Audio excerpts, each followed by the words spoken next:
नमस्कार। जवाब तो देना होगा। मैं आप सभी का स्वागत है। मैं हूं डॉक्टर अवधेश मिश्रा। छत्तीसगढ़ में पीएससी को लेके लगातार चर्चाओं का बाजार बेहद गर्म है। पहली पीएससी 2003 याद कर लीजिए, या फिर विवादितों के क्रम में वो पीएससी 2021 याद कर लीजिए, जिसको लेके हाल ही में छत्तीसगढ़ के सियासत में हलचल मची हुई है। दरअसल 2021 पीएससी को लेके जो विवाद हुआ, उसी की जद में आए पूर्व अध्यक्ष तामन सिंह सोनवानी और कई लोग जद में आए, जिनकी गिरफ्तारी कल हो गई और गिरफ्तारी के बाद रिमांड पे 7 दिनों के रिमांड पे उन्हें सीबीआई के कस्टडी में भेज दिया गया। लेकिन जैसे ही गिरफ्तारी हुई, सियासत में हलचल तेज हो गया। यह कहा गया कि विष्णुदेव साय की सरकार युवाओं के सपनों को पंख लगाने का काम कर रही है, भ्रष्टाचारियों को छोड़ेगी नहीं, क्योंकि ये वादा पीएम मोदी ने अपने घोषणा पत्र के जरिए या अपने भाषणों के जरिए कहा था कि चाहे कितना भी बड़े ताकतवर क्यों ना हो, किसी को भी छोड़ा नहीं जाएगा। पूर्व अध्यक्ष का जेल जाना, उनकी गिरफ्तारी बताने के लिए काफी है कि इस कदम में, इस रास्ते पे सरकार आगे बढ़ चुकी है। इसी विषय पे चर्चा करेंगे, लेकिन उससे पहले देख लीजिए एक खास रिपोर्ट।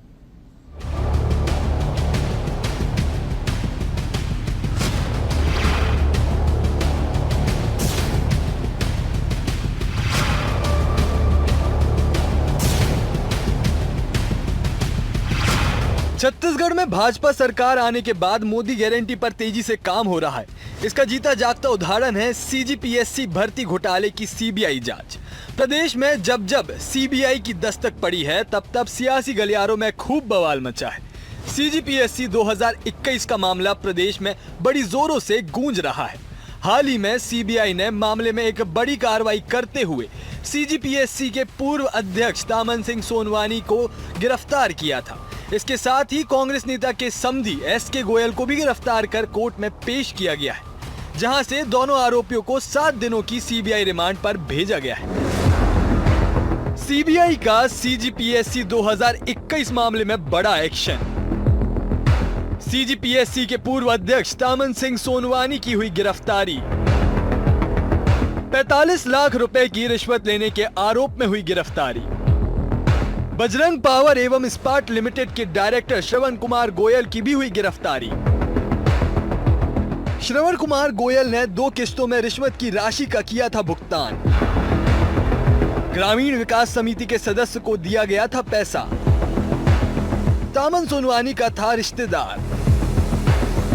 सीजीपीएससी में गड़बड़ी के मामला छत्तीसगढ़ में बना था चर्चा का विषय। मोदी की गारंटी के फहरिस्त में एक और बिंदु पर हुआ अमल। सीजीपीएससी के पूरे मामले में सियासत की ब्यार बहने लगी है। विधानसभा और लोकसभा चुनाव के दौरान सीजीपीएससी भर्ती परीक्षा में गड़बड़ी का मामला सामने आया था, जिसे चुनाव में सियासी मुद्दा बनाकर जमकर उछाला गया। यह मामला कांग्रेस के लिए ग्रहण बनकर रह गया और सत्ता परिवर्तन का कारण बना। सीबीआई के एक्शन के बाद मुख्यमंत्री विष्णुदेव साय ने पूरे मामले को लेकर ट्वीट कर दिया और युवाओं को आश्वासन दिलाया कि सरकार उनके हितों के लिए कार्य कर रही है।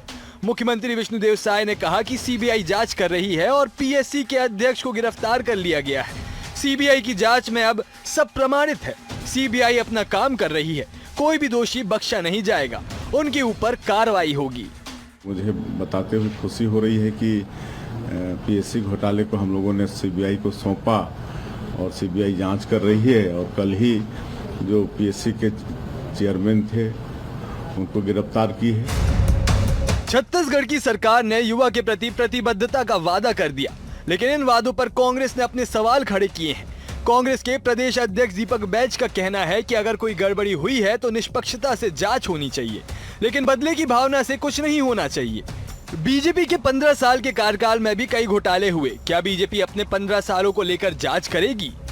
अगर कोई वास्तव में गड़बड़ी है तो निश्चित रूप से निष्पक्षता से जांच होनी चाहिए, लेकिन राजनीतिक बदले की भावना से जांच नहीं होनी चाहिए। छत्तीसगढ़ में सीबीआई की दस्तक राजनीति में भूचाल ले आती है। चाहे क्रेडिट की सियासत हो या घोटालों पर सियासत हो, नेताओं के बीच बयानबाजी थमती नहीं। जिस तरह सीजीपीएससी मामले में सीबीआई ने कार्रवाई की है, वैसे ही छत्तीसगढ़ में कई घोटालों पर सीबीआई अपनी जांच कर रही है। बहरहाल अब देखना होगा कि सीबीआई इस मामले में अब और किस तरह के खुलासे करती है। Bureau report, BSTV Chhattisgarh. तो आपने सुना कि किस तरह से इस पूरे मामले में अब जो सियासत है वो अपने चरम पे पहुंच रही है और पहुंचना भी चाहिए, क्योंकि मामला सीधे तौर पे लाखों युवाओं के भविष्य से जुड़ा हुआ है। गिरफ्तारी हो गई। गिरफ्तारी के बाद मुख्यमंत्री विष्णुदेव साय ने ट्वीट करके लिख दिया कि मन लगा के तमाम अभ्यर्थी पढ़े जिन्हें अपना भविष्य उज्जवल करना है, क्योंकि छत्तीसगढ़ में बीजेपी की सरकार बैठी हुई है। इसी तमाम विषयों पर चर्चा करेंगे। 3 बेहद ही खास और वरिष्ठ मेहमान हमारे साथ मौजूद है। मेहमानों का तारुफ सबसे पहले आपसे करा देता हूं। बीजेपी की ओर से राजीव चक्रवर्ती जी है, वरिष्ठ नेता है, प्रवक्ता। राजीव जी, आपका बहुत स्वागत है। कांग्रेस की ओर से धनंजय सिंह ठाकुर है, वरिष्ठ नेता है, वरिष्ठ प्रवक्ता है। धनंजय जी, आपका स्वागत है। सूबे की सियासत पर पैनी नजर रखने वाले, राजनीति को बेहद करीब से समझने वाले वरिष्ठ पत्रकार रामअवतार तिवारी जी भी हमारे साथ है। रामअवतार जी, आपका भी बहुत स्वागत है। रामअवतार जी, सीबीआई की एंट्री और सूबे की सियासत में खलबली, ये कोई नया नहीं है।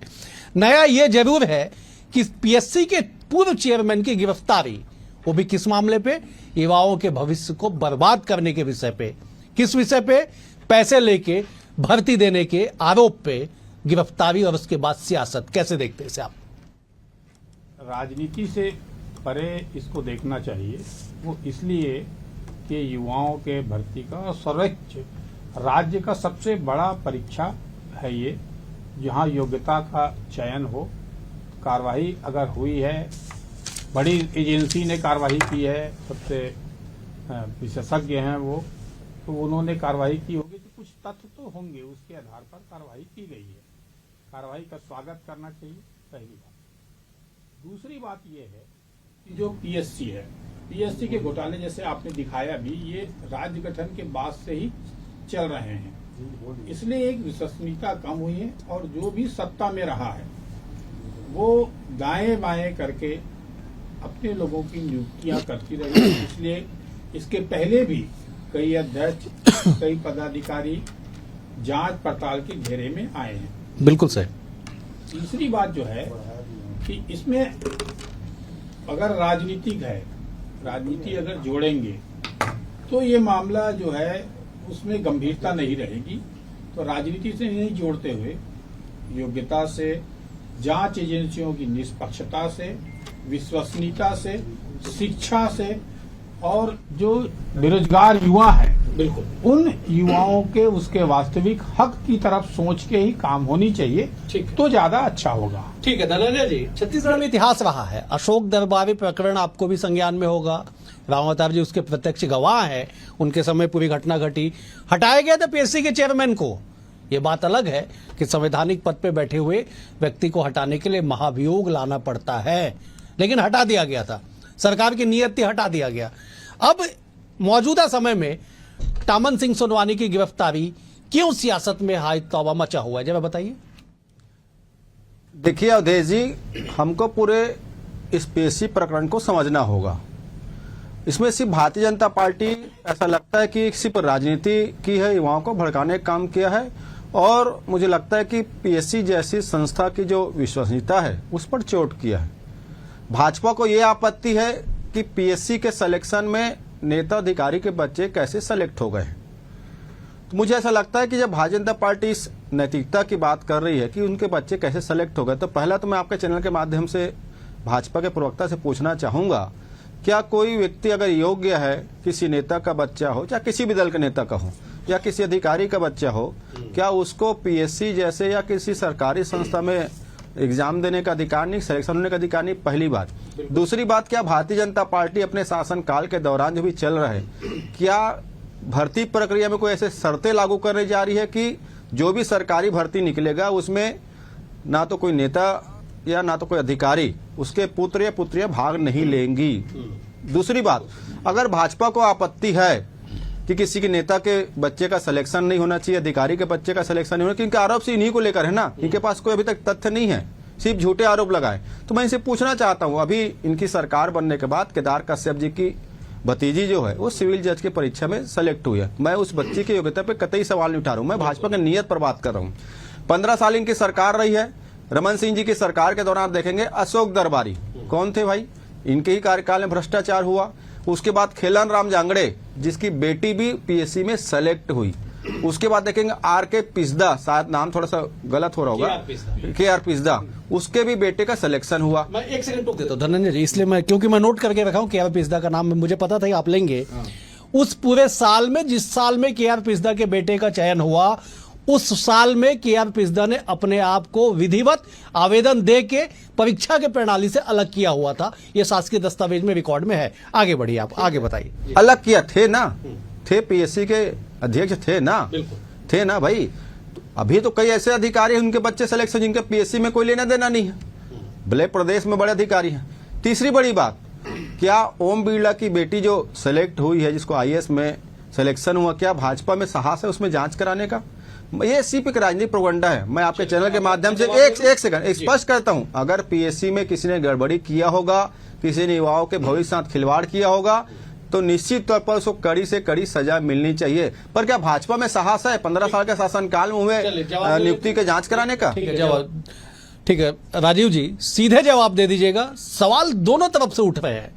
ठीक है, टामन सिंह सोनवानी की गिरफ्तारी हो गई, मामला है कि 45 लाख रुपए रिश्वत लिया गया, जिस व्यक्ति ने रिश्वत दी उसकी भी गिरफ्तारी हो गई, और उनके भी बेटे बहू का चयन पीएससी में हो गया था। 45 लाख की बात निकल के आई, 3 किस्तों में पैसा उन्होंने दिया। सवाल यह नहीं है कि केवल टामन सिंह सोनवानी की गिरफ्तारी, आपको 2003 के पीएससी को याद करना होगा, 2005 के पीएससी को याद करना होगा, जब 2011-12 में सुप्रीम कोर्ट का ऑर्डर आता है ना राजीव जी। लेकिन दुर्भाग्य ये होता है कि जिनके खिलाफ ऑर्डर आता है वो तो आईएएस अवार्ड होकर राज्य में नौकरी कर रहे हैं। सवाल तो उठेंगे, जवाब दीजिए।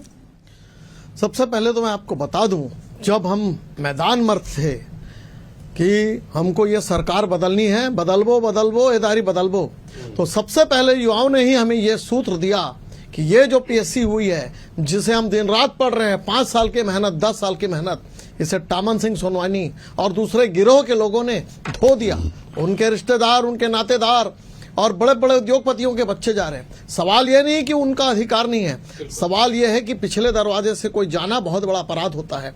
और ये हम नहीं कह रहे थे, परीक्षार्थियों ने ला कर दिया कि किस प्रकार से टेबुलेशन शीट में किसके नंबर है और उनके इंटरव्यू में कितने नंबर है। मामला साफ था, जन आक्रोश था, युवाओं का आक्रोश था। क्या हम हाथ पर हाथ धरे बैठे रहते? हमने कार्रवाई की, और दाल में काला नहीं था डॉक्टर अवधेश जी, पूरी की पूरी दाल काली थी, और उसमें युवाओं के साथ छल किया गया था, प्रकरण किया गया था। और हमारे आदरणीय भूतपूर्व मुख्यमंत्री जी कह रहे थे अधिकारी के बच्चे हैं, हो गया तो क्या हुआ, क्या नेता के बच्चे नहीं जा सकते? इस प्रकार से उन्होंने उन युवाओं के आक्रोश को समझा नहीं। तो जिस प्रकार से किसानों ने उस सरकार को उखाड़ फेंका, मध्य वर्ग के बच्चों ने उखाड़ फेंका, छात्रों ने भी उस सरकार को उखाड़ फेंका, क्योंकि उन्हें गंदगी दिख नहीं रही थी, पाप नहीं दिख रहा था। जब पाप नहीं दिखते हैं तो पाप का घड़ा फूटता है, और इस प्रकार से युवाओं ने उस सरकार को बेदखल कर दिया सत्ता से। तो देखिए, हमने घोषणा पत्र में लिखा था डॉक्टर अवधेश जी कि पीएससी का ये जो धोखाधड़ी है, ये जो जालसाजी है, इसे हम निष्पक्षता से जांच कराएंगे, और उस जांच के बाद जो भी अधिकारी हो, कितने भी बड़े हो, उनके हाथ कितने भी बड़े हो, उन्हें बख्शा नहीं जाएगा, छोड़ा नहीं जाएगा। तो इसीलिए जांच के बाद सीबीआई ने चार्जशीट किया, और जो जो इस सूत्र में है, अभी तो 2 गिरफ्तारी हुई है, और भी गिरफ्तारियां होंगी, हम और बैठेंगे आपके साथ इसी बहस पे। ठीक है राजीव जी, मेरे पास कुछ लिस्ट है, रामवतार जी लिस्ट के नाम आप सुनिएगा, और संबंध जो है उसको भी जरा सुनिएगा, तीनों को ही आप लोग सुनिएगा। पहला नाम नितेश, पीएससी अध्यक्ष टामन सिंह के बेटे, डिप्टी कलेक्टर। साहिल, डीएसपी टामन सिंह के बड़े भाई के बेटे। निशा कोसले, डिप्टी कलेक्टर टामन सिंह की बहू। दीपा अजगले, जिला आबकारी टामन सिंह सोनवानी की भाई की बहू। सुनीता जोशी, लेबर ऑफिसर टामन सिंह सोनवानी की बहन की बेटी। सुमिति ध्रुव, डिप्टी कलेक्टर पीएससी सचिव के बेटे। नेहा खलको, डिप्टी कलेक्टर राज्यपाल सचिव अमृत खलको की बेटी। निखिल खलको, डिप्टी कलेक्टर राज्यपाल सचिव, राज्यपाल के तत्कालिक सचिव अमृत खलको के बेटे। साक्षी ध्रुव, डिप्टी कलेक्टर डीआईजी ध्रुव की बेटी। प्रज्ञा नायक, डिप्टी कलेक्टर कांग्रेस नेता के ओएसडी के रिश्तेदार की बेटी। प्रखर नायक, डिप्टी कलेक्टर कांग्रेस। फहरिस्त लंबी, 172 लोगों का चयन हुआ था रामवतार जी। तकरीबन 2 दर्जन नामों पर आपत्ति थी, जो सीधे रिश्तेदार है, बेटे, बहू, भांजी, भतीजी, सबका चयन हो गया। संभव है क्या? अभी कह रहे थे कांग्रेस के साथी कि क्या नेता अधिकारी के रिश्तेदार बच्चा होना गुनाह है, अगर वो अगर प्रतिभाशाली है तो। 24 नाम इस सूची में, 24 नाम जिस पे आपत्ति है, जो सीधे रिश्तेदार है, दूर दराज का छोड़ दीजिए, जवाब दीजिए। देखिए, उसी समय विधानसभा चुनाव के पहले का ये घटनाक्रम है। विधानसभा चुनाव के समय सूची आई, और सूचियों में नेताओं, अफसरों के रिश्तेदारों की सूची आई। इससे आक्रोश फैला और राजनीति का सही समय था। उस आक्रोश का भाजपा ने फायदा लिया, जांच की घोषणा किया, युवा वर्ग भाजपा के साथ आ गई और सरकार पलटने में एक बड़ी भूमिका युवकों ने निभा दी। बिल्कुल सर। दूसरी बात यह है कि इस मामले में निश्चित तौर पर जिस अनुसार से अभी तक की बहुत सारी नियुक्तियां हुई, लगातार नियुक्तियां हुई हैं, बिल्कुल सर। उन नियुक्तियों में इस बार जो है बड़े लोगों के बच्चे रिश्तेदारों के नाम ज्यादा थे, इसलिए शक की सुई गई है। बिल्कुल सर। तीसरी बात, आपने जो एक और बात कही थी कि जो उस समय पीएससी में भर्ती हुआ था वो आज आईएएस अवार्ड हो गया। 2003-2005 दो बैच के लोग आईएएस आज। सुनिए ना, वो लोग सुप्रीम कोर्ट गए हैं, सुप्रीम कोर्ट में मामला अभी तक कुछ नहीं हुआ है। बिल्कुल सर। तो ये भी, इसमें भी ऐसी मत हो बिल्कुल सर कि ये मामला जांच पड़ताल चलते रहे, उनको जिनको नियुक्ति पत्र मिल चुका है, जो लोग ज्वाइन कर चुके हैं, जो ज्वाइन नहीं किए हैं वो कोर्ट में गए, कोर्ट में पीसी चल रही है। ये जो साक्ष्य है, ये जो राजनीति अलग चीज है, जो जांच एजेंसियां हैं जांच कर रही हैं, उनको कुछ तथ्य चाहिए। अभी ये कोर्ट में मामला है, कोर्ट में मामला चलेगा, आगे क्या होता है, दोषी जो है उनको सजा मिलनी चाहिए, तभी ये संकेत जाएगा कि अन्य भर्तियों में भी भ्रष्टाचार नहीं होगा। तो अभी भी हम सुन रहे हैं इतने बड़े जांच एजेंसी के जांच पड़ताल करने के बावजूद भी लोगों में डर, भय, शर्म नहीं है। कई भर्तियों में भ्रष्टाचार की खबरें और रेत बाहर निकल के आ रही हैं। ठीक है धनंजय जी, एक युवा का भी अगर भविष्य इसकी भेंट चढ़ता है तो दुख होता है। 2003 पीएससी का जिक्र हुआ, रामावतार जी कह रहे थे कि मामला कोर्ट में है, उसकी प्रोसीडिंग में जो बातें निकल के आई मैं बताता हूं दर्शकों को, आप लोग भी सुनिएगा। परीक्षा कैसे लिखवाया गया, प्री की परीक्षा का जो पेपर दिया गया कुछ विषय का, वो एमपीपीएससी का एज इट इज पेपर दे दिया गया। और जब मुख्य परीक्षा लिखवाया गया, धनंजय जी, राजीव जी आप भी सुनिएगा, ब्लैंक छोड़ दिया गया, ब्लैंक छुड़वा दिया गया, कुछ नहीं लिखना गया, जिसको जिन्हें चिन्हांकित करके रखा गया। अब बाद में जब नंबर, माफ कीजिएगा मैं थोड़ा सा कंफ्यूज हो गया था, ब्लैंक नहीं, जो पहले मेरिट सूची जारी कर दी गई, बाद में नंबर डाला गया, जिन्हें चिन्हांकित किया गया था उन्हें 18 नंबर, जिन्होंने गलत आंसर लिखा था और जिन्होंने सही आंसर लिखा था उन्हें 0 नंबर दिया गया। भला हो आरटीआई कानून का, 2005 में आरटीआई कानून आया, 2006 याद कर लीजिए, सारे अभ्यर्थियों ने अपना उत्तर शीट मांग लिया, तब जाके मामले का खुलासा हुआ। कमोबेश वही स्थिति 2021 में दिखाई पड़ती है। धनंजय जी, पूरा स्टडी है मेरे पास, जवाब दीजिए। देखिए, मैंने कहा ना, अगर कहीं कोई गड़बड़ी हुई है उस व्यक्ति को कड़ी से कड़ी सजा मिलना चाहिए, पहली बात। दूसरी बात, मैंने भाजपा के नीयत पर सवाल उठाया। भाई मैं पूछा ना, क्या साई जी में इतनी साहस है कि केदार कश्यप की भतीजी का जो सिलेक्शन हुआ है उसकी सीबीआई जांच करा पाएंगे? मैं उस बेटी की योग्यता पे कोई सवाल नहीं उठा रहा हूँ दे जी, मैं भाजपा के नीयत पे सवाल उठा रहा हूँ। आज क्या हुआ है पीएससी में, प्रदीप जोशी जिसके चलते पूरे देश में पेपर लीक हुआ, पेपर गड़बड़ियां हुई, ऐसे भ्रष्ट व्यक्ति को आज पीएससी के कमेटी का प्रमुख बनाकर बैठा दिया गया है। तो नीयत किसकी खोट है? दूसरी बड़ी बात, क्या मैंने पूछा ना, क्या भाजपा की सरकार ये सिस्टम यहाँ लागू करने जा रही है? क्या पीएससी हो या कोई भी सरकारी नौकरी का जो वैकेंसी निकलेगा उसमें क्या शर्तें लगाने जा रहे हैं कि कोई भी अधिकारी, नेता या व्यापारी का बेटा उसमें भाग नहीं लेगा सिर्फ इसलिए कि व्यापारी नेता का बेटा है? आपके पास तथ्य होते ना। आज 12 महीने होने जा रही सरकार को, 12 महीने लगभग पूरा करने जा रही सरकार। और मुझे वो दौर भी याद है जब भाजपा के बड़े बड़े नेता स्वयं नरेंद्र मोदी छत्तीसगढ़ में आकर पीएससी घोटाले पर सबूत होने की बात करते थे। भाजपा के नेता सबूत होने की बात करते थे। अरे कहाँ है वो सबूत? सीबीआई को क्यों नहीं दी? अभी तक तो सजा मिल जाना चाहिए था। इनका झूठ तो पर्दाफाश हो। दूसरी बड़ी बात, एक मतलब भैया, आज ही डीजीपी, कल के डीजीपी की बैठक में क्या बात हुई है कि पुलिस वसूली का जरिया बन गए, एजेंट बन गया है। माननीय न्यायालय ने क्या कहा कि केंद्रीय एजेंसियां, एक सेकंड, केंद्रीय एजेंसियां सिर्फ केस कर रही है, किसी भी केस को अपने मुकाम तक नहीं पहुंचा पा रही है। तो आप समझ सकते हैं क्या स्थिति भाजपा सरकार बनने के बाद। ठीक है, मैं हाँ, रामवतार जी आप जवाब दीजिए। कि जो परीक्षा हुआ था, जो परीक्षा जिसका विवाद है, जिसपे गिरफ्तारी हुई, उसके सारे कागजात को विधिवत कानूनी तौर पे जला दिया गया है। बिल्कुल तो सही। आगे तथ्य कैसे आएंगे? टेंडर करके जलाया गया है, तो नष्टीकरण का टेंडर किया गया इसके लिए। तो ये आगे जाके ये प्रमाण कैसे जुटा पाएंगे? और जो योजनाबद्ध तरीके से भ्रष्टाचार हुआ है या इसमें कुछ खुलासा होगा, ये देखने लायक होगा। चलिए राजीव जी, जवाब आप नहीं दे रहे हैं। धनंजय जी कह रहे हैं कि बीजेपी जवाब नहीं दे रही है, बीजेपी के नियत पे सवाल उठा रहे हैं ये। देखिए जवाब दीजिए। देखिए और ये भी बताइएगा राजीव जी जी कि क्या टामन सिंह सोनवानी की गिरफ्तारी तो हो गई है, नियुक्ति से पहले क्यों नहीं सर्च किया गया? इसलिए मैं बड़ी जिम्मेदारी से कह रहा हूं चैनल पे बैठ के, क्योंकि जब वो खुद डिप्टी कलेक्टर थे तब से लेकर उनके पूरे कार्यकाल तक कई बार उन पे सवाल उठे थे। विभागीय जांच चल रहा राम था। जी उसके बड़े गवाह हैं। हाँ, बिल्कुल उसकी नियुक्ति भूपेश विभागीय- बघेल जी ने दी। जो भूपेश बघेल जी कहते थे कि दुनिया के दो सबसे भ्रष्ट अधिकारी आलोक शुक्ला, टामन सिंह सोनवानी, भूपेश बघेल जी के सबसे प्रिय दोनों कैसे बन अभी गए? आलोक शुक्ला नहीं, भाजपा में है। नहीं आलोक शुक्ला कोई भाजपा में धूल नहीं गया है, वॉशिंग भूमिका तो मशीन में कहने मोदी नहीं। जी के। अरे नहीं है, कल तो टामन आप सुन सिंह ने लीजिए, धूल के कहीं सुन लीजिए, शायद जी के अब मुख्यमंत्री ना बन टामन जाए। सिंह राजीव जी को बचाने का प्रयास मिस्टेक कर गए। राजीव जी आप नाम में मिस्टेक कर गए।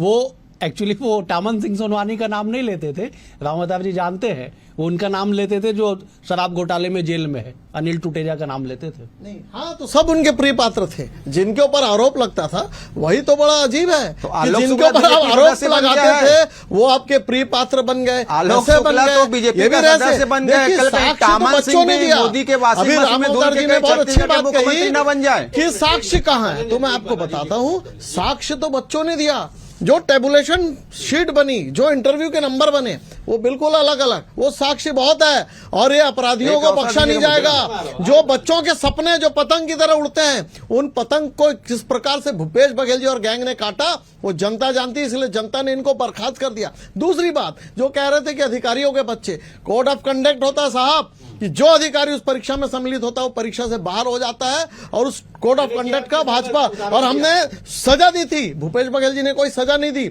अशोक दरबारी की बात हो, खेलन राम हिरण राम क्या जांगड़े की सजा बात हो, दी आपने? बिल्कुल उन्हें हटाया गया। खेलन राम जांगड़े हटाया कौन से गया। जेल में है? नहीं, अशोक हटाया दरबारी गया। कौन से जेल में वो थे? जेल में उन्होंने बेल आर ले के ली, पिस्दा कौन से लेकिन जेल में आपने थे? कुछ नहीं किया। आपने वो सब बचाव रमन किया, सिंह के करीबी आपने थे। बचाव किया। आर के पिस्दा सोनवानी जी किस क्या जेल में डाले क्या हो? गलती है? पीएससी एक की क्या बता दो गलती मेरे है? को। आपने पर्दा डाला। सीधा अरे हमने आर के उन्हें पिस्दा हटा आपकी दिया। सरकार में थे। आपकी सरकार ने अशोक दरबारी बचाने की आपके कोशिश सरकार की। में थे। खेलन राम जांगड़े हटा आपके दिया। सरकार में थे। हमने हटा और दिया। प्रदीप आपने जोशी क्या जिसे किया? जेल में होना आपने चाहिए। टोमन सिंह सोनवानी आपकी के साथ सरकार क्या उसको किया? पीएससी आपने का भ्रष्ट कमेटी का प्रमुख अधिकारियों बना को रखी सर पे है, बैठाया। क्योंकि वो अब सर से प्रदीप जेल जोशी तक का पहुंच संबंध गए। नरेंद्र मोदी से है सीधा। राजीव जी, धनंजय जी, मैं जब एक बार रामवतार जी, ठीक है, मैं रामवतार जी का रुक कर लेता हूं। मैं आऊंगा धनंजय जी आपके पास। रामवतार जी, बेहद गंभीर मामला, लाखों अभ्यर्थी युवाओं के सपने और सपनों को पलीता लगाता इस तरह की बातें।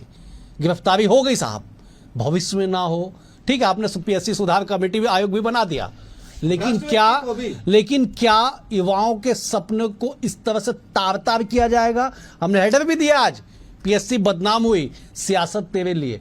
सियासत की भेंट क्यों चढ़े युवा हमारे प्रदेश के? देखिए, इसके पहले भी भ्रष्टाचार पीएससी में होता रहा, आज से नहीं, एक 2 दशकों से हो पहला रहा है। पीएससी 2003 दो वही दशकों विवादित से हो रहा है, है। बिल्कुल सही। मगर दुर्भाग्य है, कुछ समय के लिए हो हल्ला हंगामा बचता है, हम ही लोग खबरें दिखाते हैं, बाद में धीरे धीरे कई लोग एक साथ पक्ष विपक्ष मिलके या क्या ऐसा करते हैं कि सारे लोग बाहर हो जाते हैं। एक आदमी का नौकरी नहीं गया है, इतने घोटाले हो गए, इतने लोग चले गए, हंगामा हुआ। कई बार, एक बार कांग्रेस फायदा ले लिया राजनीतिक तरीके से, एक बार भाजपा ले लिया, मगर जो बेचारे प्रतिभाशाली से वो अभी भी दरकिनार हैं और जुगाड़ वाले अंदर घुस रहे हैं। ये रुकना चाहिए, इस पर ठोस कार्रवाई होनी चाहिए। जांच एजेंसियों को भी, राजनीतिक दलों को भी और प्रशासन को भी इस पर चुनौती को पूरी तरह से लेते हुए जो निष्पक्ष तरीके से इन परीक्षा होना चाहिए, तो लोगों का विश्वास घटेगा, असंतोष बढ़ेगा और लोग बोलेंगे ये नौकरी करने लायक नहीं, ये नौकरी हमको मिलेगी नहीं। आज अब जगह जगह देखेंगे परीक्षा दिलाने के बाद लोग दलालों को खोजते रहते हैं कि दलाल आएगा तब हम पास होंगे। ये कौन सी सस्ता बन रही है? ठीक है धनंजय जी, संक्षिप्त में जवाब दीजिएगा, समापन की ओर बढ़ रहे। तमाम बातें हो गई, आपने सवाल उठा लिए, राजीव जी ने सवाल उठा लिए, लेकिन सवाल ये है कि इन गिरफ्तारियों के बाद क्या ये माना जाए कि प्रदेश का पीएससी निष्पक्ष होगा, युवाओं के सपनों पे पंख लगेंगे? राजनीतिक तौर पे जवाब दीजिए आप। बिल्कुल, मैं फेयर बात करूंगा आपसे। जो भारतीय जनता पार्टी 2003 के बाद जो सरकार में रही है, जिन्होंने इस पीएससी को भ्रष्टाचार का अड्डा बना दिया था, मैंने नाम भी गिना है ना, अशोक दरबारी, तो हमने कार्रवाई की। सुन लीजिए हमने कार्रवाई की। जांगड़े सुन लो ना भाई, केलाराम जांगड़े कौन जेल में डाले थे, सुन लीजिए। धनंजय जी एक बार आप जरूर पता करिएगा अशोक दरबारी किनके कार्यकाल में उनकी नियुक्ति, किनके कार्यकाल में नियुक्ति हुई, नियुक्ति कब हुई है जरा पता करिएगा। पीएससी बना ना, नहीं, उनकी नियुक्ति अजीत जोगी ने किया था, कांग्रेस के मुख्यमंत्री ने। अशोक दरबारी की नियुक्ति हुई है। चलिए भाई, रमन सिंह मुझे अब मान लो उसमें नियुक्ति हुआ तो क्या है सरकार में रहते उस पर कार्रवाई की है? बिल्कुल कार्रवाई क्या की, हटा प्रदीप दिया जोशी गया, को आपने जेल तो भेजा पाल है? के रखा। सुन लीजिए ना, आप सुन तो लीजिए। आप सफाई देते रह गए। जो प्रदीप राजीव जी, जोशी एक को बात। महिमा मंडन कर रहे हो ऐसे भ्रष्ट व्यक्ति को क्या वो सब छोड़ करोगे? दीजिए। क्या करोगे जो देखिए, खेलन जनता जागने ने- पर कार्रवाई जनता ने नहीं उखाड़ पाई? फेंका, आपने बच्चों ने नौकरी उखाड़ खाया है फेंका। उस वर्षा हम डोंगरे का, PSC की सुन लीजिए बात को। विश्वसनीयता अरे बना के रखेंगे। बर्बाद कर दी है और भारतीय जनता पार्टी ने PSC की पीएससी जो को। विश्वसनीयता पहले है, भाजपा जो सरकार पवित्रता के है, लोगों में उसे पेपर बना घर कर बनता रखेंगे। था इसे- और इनको देख इसे रहे हो, अड्डा नहीं बनने मैं देंगे। कैसे अधिकारिक नाम और लूंगा बच्चों जो से कहा गया, सरकार के चाटुकार बल्कि थे, एक सारे लोग बनाए। 2 सेकंड दीजिए सुनिए, अवधेश मैं जी। बोल रहा हूँ फिर बोलिएगा। मोदी जी ने तो अरे इंटरव्यू प्रदीप प्रणाली जोशी बंद कर दिया जैसा है। भ्रष्ट जो व्यक्ति को स्टाफ सिलेक्शन जिस पे पूरे कमीशन देश होता के है, युवाओं के पर उसमें बर्बाद करने का आरोप जो है, उसको मुख्य शायद ही परीक्षा बनाया है और क्योंकि नरेंद्र मोदी परीक्षा, करीबी था। उसके वो बाद जो भ्रष्ट जो लोग हैं इंटरव्यू भाजपा होता के है। सहयोगी हैं। राजीव जी, क्यों नहीं हटा प्रदीप? राजीव जी, मैं राजीव जी प्रदीप ठीक जोशी को है, जेल में होना चाहिए। ठीक है। लाल बत्ती से घुमा रहे हैं उसको। ये ठीक। मोदी की गारंटी प्रदीप है। जोशी मोदी गारंटी है, भ्रष्ट व्यक्ति को बिल्कुल, पीसी है, मोदी बिल्कुल। गारंटी है। ठीक है, ठीक है। है, ये मोदी गारंटी है। प्रदीप बिल्कुल जोशी मोदी जैसे की भ्रष्ट गारंटी है। हमने लोग तो उच्च जगह मुख्य बैठेंगे, परीक्षा मोदी मान लिया है। गारंटी है। अशोक प्रारंभिक चौहान जैसे परीक्षा लोग और भ्रष्ट मुख्य लोग भाजपा परीक्षा। होंगे, ये मोदी और की इसीलिए गारंटी है। आप लोगों ने- आपने आपका इंटरव्यू का विश्वास जरिया हेमंत खोल दिया। शर्मा तो जैसे सब भ्रष्ट कुछ लोग खत्म। भाजपा में जाएंगे, हमारी मोदी गारंटी है। सरकार ठीक है, ठीक है। भ्रष्टाचारियों की मोदी की गारंटी है। नहीं तो प्रदीप जोशी जेल में होता और मिनट ले लेता हूँ। राजीव जी, राजीव जी, धनंजय जी, धनंजय जी, मैं फाइनल कमेंट ले लेता हूँ। ठीक है, मैं फाइनल कमेंट ले लेता हूँ। ठीक है राजीव जी, ठीक है धनंजय जी, मुझे समाप्त करना है। धनंजय जी, मुझे समाप्त करना होगा। मैं फाइनल कमेंट के लिए रावतार जी का रुख करता। रावतार जी, इस तरह के बातों से और इस तरह के बयानों से क्या प्रदेश के उन युवाओं के साथ न्याय हो पाएगा जो आज भी इस उम्मीद में बैठे हुए हैं कि कार्रवाइयां होंगी और उनको न्याय मिलेगा? निश्चित तौर पर जो युवा हैं, लाखों युवा जो परीक्षा दिलाए थे और जो परीक्षा के लिए मेहनत कर रहे हैं, वो बड़े आशा का केंद्र है ये जांच पड़ताल। अगर निष्पक्ष जांच हो जाए और पूरा तार हो, पूरे जो मामले की निष्पक्षता से और दोषी लोग सजा खाएं, तो दूसरी बार इस तरह की गतिविधियां नहीं होगी। नहीं तो ये भर्ती एक भ्रष्टाचार का अड्डा बन रहा है। जैसी वैकेंसी निकलती है रेट खुल जाता है उसका। ये खम होना भाई, ये इस तरह के जो नियुक्तियों के आड़ में, रोजगार के आड़ में जो पीछे पर्दे के पीछे जो खेल चलते हैं, वो खेल के लिए पहले से नीति बने। तो पहले नीतियां मेरे लोगों की नियुक्ति हो, इसके देखते हुए नियम कानून बन जाते हैं, यहीं से रास्ते खुल जाते हैं। तो रास्ते खुले ना, वास्तविक में प्रतिभाशाली लोग अगर सरकारी नौकरी में आएंगे तो प्रदेश और देश का विकास होगा और योजनाओं का सही तरीके से पालन होगा, लोगों का हल निकलेगा। अगर इस तरह से लोग आते रहे जो प्रतिभावान नहीं है, जो नेताओं के या नौकरशाह के इशारे पर्दे के पीछे से जाते रहेंगे, तो प्रशासन ठप हो जाएगा। ठीक है रावत जी, बेहद गंभीर आपने बात कही कि अगर इस तरह से प्रतिभाहीन लोग बड़े पदों पे आएंगे तो प्रशासनिक गलियारों में क्या दुर्गति होगी, ये जरूर देखने को मिलेगा। लेकिन सवाल यही है कि लाखों युवाओं का भविष्य है, इसे बचाने की जिम्मेदारी न केवल सरकार पे बल्कि उतनी ही जिम्मेदारी विपक्ष पे भी है और उतनी ही जिम्मेदारी हम सब पर भी है। फिलहाल आज के लिए इतना ही। आप तीनों मेहमानों का बेहद शुक्रिया। राजीव जी आपका शुक्रिया, रावत जी आपका शुक्रिया, धनंजय जी आपका भी शुक्रिया। कल एक और विषय के साथ होगी मुलाकात, तब तक के लिए नमस्कार।